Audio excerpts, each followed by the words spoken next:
भारत के power sector में एक बहुत बड़ा बदलाव आने वाला है और इसका असर सीधे हम सब की जेब पर पड़ सकता है। आज हम बात कर रहे हैं इलेक्ट्रिसिटी अमेंडमेंट बिल 2025 की और इसे समझने के लिए हम सहारा ले रहे हैं all India power engineers federation यानी AIPEF की एक बहुत ही अहम रिपोर्ट का। तो चलिए सीधे मुद्दे पर आते हैं। जरा सोचिए, क्या हो अगर कोई कानून ऐसा बनाया जा रहा हो जो एक्सपर्ट्स के मुताबिक बिजली का बिल बढ़ाने के लिए ही डिजाइन किया गया हो। AIPEF की रिपोर्ट कुछ ऐसी ही चेतावनी दे रही है। वो कह रही है कि ये नया कानून खेल के सारे नियम बदल सकता है और शायद ये बदलाव हम आम लोगों के हक में ना हो। तो ये कोई छोटा मोटा बदलाव नहीं है, बिल्कुल नहीं। ये बिल पूरे के पूरे पावर सेक्टर को आप समझिए सिर से पांव तक बदलने की ताकत रखता है और जो इसकी आलोचना कर रहे हैं उनका कहना है कि इसके नतीजे बहुत गंभीर हो सकते हैं। तो चलिए एक एक करके इन चिंताओं की तह तक जाते हैं। तो सबसे पहली और कह सकते हैं सबसे बड़ी चिंता जो सता रही है वो है बिजली की बढ़ती कीमतों का डर। आलोचकों का मानना है कि इस बिल में कई बातें ऐसी हैं जो सीधे सीधे हम जैसे आम उपभोक्ताओं के लिए बिजली महंगी कर देंगी और इसकी सबसे बड़ी जड़ है क्रॉस सब्सिडी को खत्म करने का प्रस्ताव। तो सवाल उठता है, भाई ये क्रॉस सब्सिडी है क्या भला? सीधे शब्दों में कहें तो ये एक ऐसा सिस्टम है जहां बड़े बड़े उद्योग और दुकानें बिजली के लिए ज्यादा पैसे देते हैं ताकि हमारे आपके घरों और किसानों के खेतों तक सस्ती बिजली पहुंच सके। AIPEF के मुताबिक ये सिस्टम कोई कमी नहीं बल्कि एक सामाजिक जरूरत है जो करोड़ों लोगों को राहत देती है। अब इसकी अहमियत को समझने के लिए एक आंकड़ा देखते हैं। केरल जैसे राज्य में बिजली से होने वाली कुल कमाई का करीब 30% हिस्सा इन्हीं बड़े इंडस्ट्रियल और कमर्शियल ग्राहकों से आता है और डर इसी बात का है कि नए कानून के बाद यही वो ग्राहक हैं, वो मलाईदार हिस्सा जिसे प्राइवेट कंपनियां सबसे पहले लपकना चाहेंगी। तो इसका हम पर क्या असर होगा? सीधा और साफ विश्लेषण कहता है कि अगर ये सब्सिडी अगले 5 सालों में हटा दी जाती है तो हमारे घरों और किसानों के खेतों का बिजली बिल 25% या उससे भी ज्यादा बढ़ सकता है। सोचिए ये कितना बड़ा जंप है। तो ये होगा कैसे? बिल कहता है कि अब एक ही एरिया में कई बिजली कंपनियां काम कर सकती हैं। सुनने में अच्छा लगता है ना? लेकिन आलोचक कहते हैं कि यहीं से चेरी पिकिंग का खेल शुरू होगा। मतलब प्राइवेट कंपनियां आएंगी और सिर्फ उन ग्राहकों को चुनेंगी जिनसे सबसे ज्यादा मुनाफा हो। इससे ग्राहकों के बीच एक गहरी खाई बन जाएगी और ये जो खाई पैदा होगी वो साफ साफ दिखेगी। देखिए, एक तरफ है हमारी सरकारी कंपनियां जिनकी जिम्मेदारी है कि वो शहर के बंगले से लेकर दूर दराज के गांव की झोपड़ी तक सबको बिजली पहुंचाएं, और दूसरी तरफ होंगी प्राइवेट कंपनियां जो सिर्फ मुनाफे वाले शहरी और इंडस्ट्रियल ग्राहकों को चुनेंगी। और मजे की बात यह है कि वो ये सब करेंगी सरकारी नेटवर्क का इस्तेमाल करके। मतलब इंफ्रास्ट्रक्चर सरकारी और मलाई प्राइवेट कंपनी की। इससे सरकारी कंपनियों का दिवाला निकलना तय है। और सुनिए, ये चिंता सिर्फ कुछ एक्सपर्ट्स की नहीं है। तमिलनाडु जैसी राज्य सरकारें भी खुलकर कह रही हैं कि ये बिल एक ही झटके में उनकी सारी बिजली कंपनियों को कबाड़ बना देगा। उनके लिए काम करना ही नामुमकिन हो जाएगा।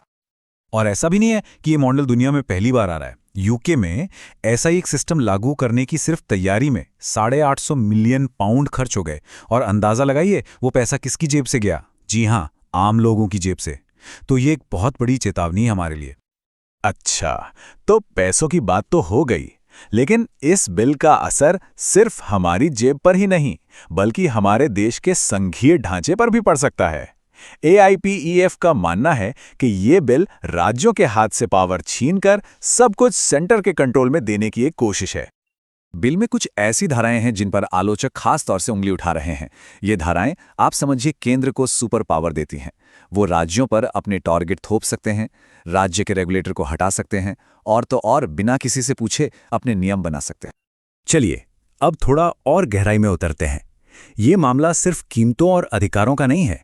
ये हमारे पावर मार्केट के, आप कह सकते हैं, दिल और दिमाग यानी उसके रेगुलेटरी सिस्टम पर भी एक बड़ा सवालिया निशान लगाता है। और यहीं पर एक बड़ा ही अजीब विरोधाभास सामने आता है। बिल कहता है कि जो कंपनियां रिन्यूएबल एनर्जी के टारगेट पूरे नहीं करेंगी उन पर जुर्माना लगेगा। सुनने में तो बहुत अच्छा लगता है ना, ग्रीन एनर्जी को बढ़ावा मिलेगा।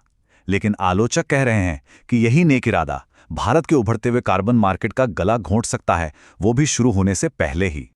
देखिए, प्रस्तावित जुर्माना आर्बन की कीमत को सिर्फ 606 रुपए प्रति टन पर फिक्स कर देता है। अब इसकी तुलना चीन या यूरोप से कीजिए, जहां ये हजारों में है। अब आप ही बताइए, इतनी कम कीमत पर कौन बड़ी कंपनी भारत की ग्रीन एनर्जी में पैसा लगाना चाहेगी?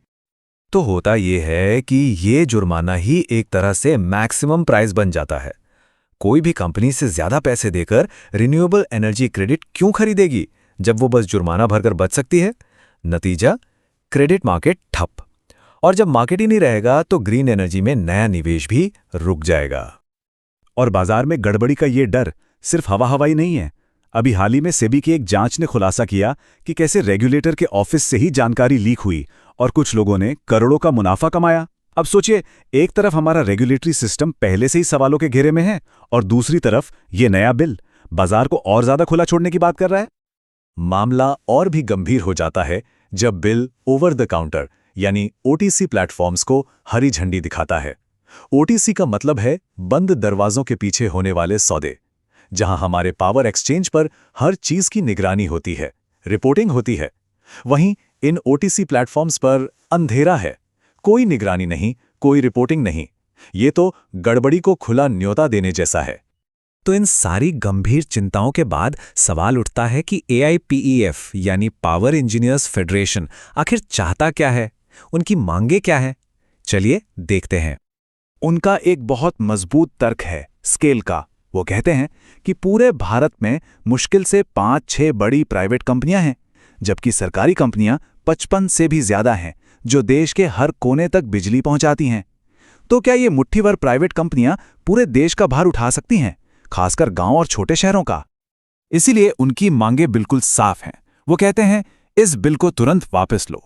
बिजली को बाजार की चीज नहीं बल्कि एक सामाजिक अधिकार मानो।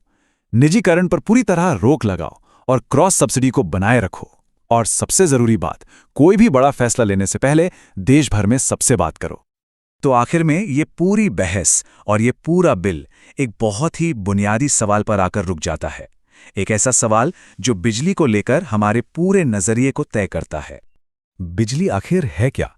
क्या ये एक जरूरी सार्वजनिक सेवा है जो हर नागरिक का हक है, या फिर ये सिर्फ एक चीज है, कमोडिटी, जिसे बाजार में खरीदा और बेचा जा सकता है?